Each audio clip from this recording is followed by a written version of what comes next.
اگر سطر در دولت ما ممکن نباشد خوبترش همین طرز لباس رو به تن نگیرن.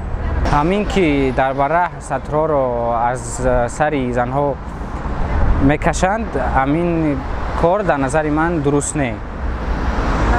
برای که طوری درجهش سخت به فکر من گرفتن در کار نیست. یک بار گفتن آدم میفهمیدگی میفهمد، این بار که همین کار کردن با ما آدم گفتگی کردن جریمه کنن.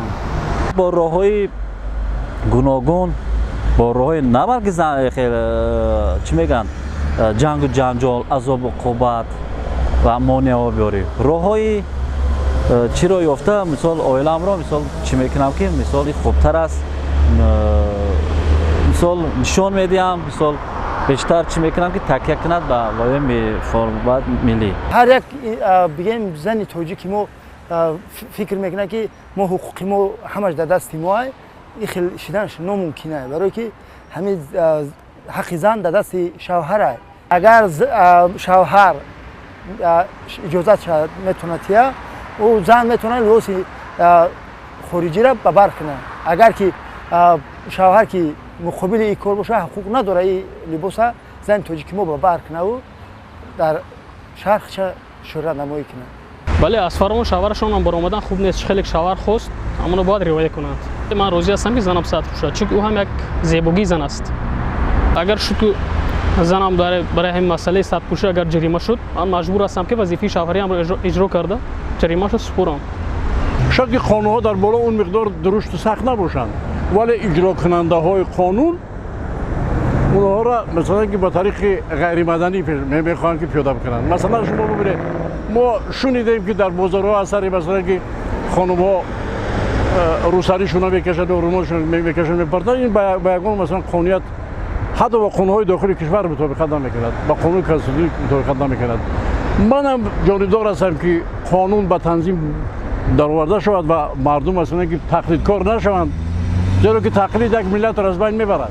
این واقعیت است. ولی آزاد گذاشته شود و مثلا معرفت شهروندی بلند برداشته شد تا که یک انسان بداند که چی بخواهد پوشید، چی باید پوشید. ببینید اگر ما قانون‌هایی که در حقیقت اجرا شونده هستند رو با میان بگذاریم اونا اجرا میشوند، ولی قانون‌هایی را که میدونیم که اجرا نمیشوند و با زوری بالای مردم بار کنیم، این هرگز اجرا شونده نیست. خواه از طرف پدر باشد، از مادر باشد، هر کسی باشد.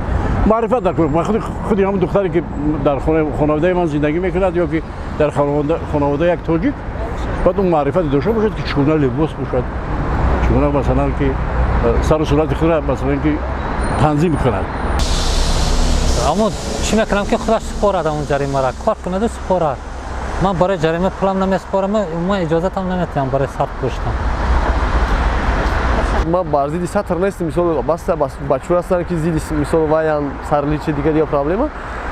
چیزی که قانون میگه مثال یا وای میکنه که اگر کدومی که جنایت میکنه که مثال وای میکنه هم خودش کار میکنه و خودش پرابلمش حل میکنه. مقصد مثال کدومی که میدون جنایت میکنه ضد قانون ضد پرابلم وای خودش حل میکنه، خودش کار میکنه، خودش میره پرابلمش حل میکنه.